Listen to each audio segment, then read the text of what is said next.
Hey guys, in this video, I will show you Apple's hidden NFC menu that you probably didn't know existed. Alright, let's begin. First, make sure NFC payments are set up on your iPhone. Swipe down on the home screen, search for Wallet, and open the app.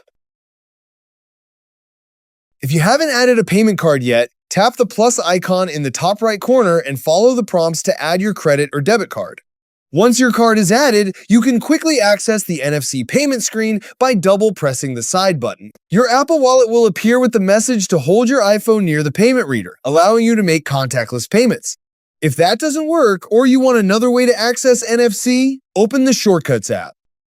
Inside, access the Automation tab, then select New Automation. Now, use the search bar to search for NFC and tap the NFC option. Set the automation to run immediately, then disable Notify when run if you don't want notifications each time it activates.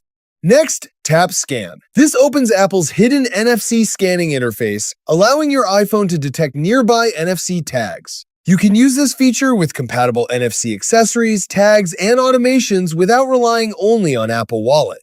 So that's basically how you can access Apple's secret NFC menu. That's it for this video. Thanks!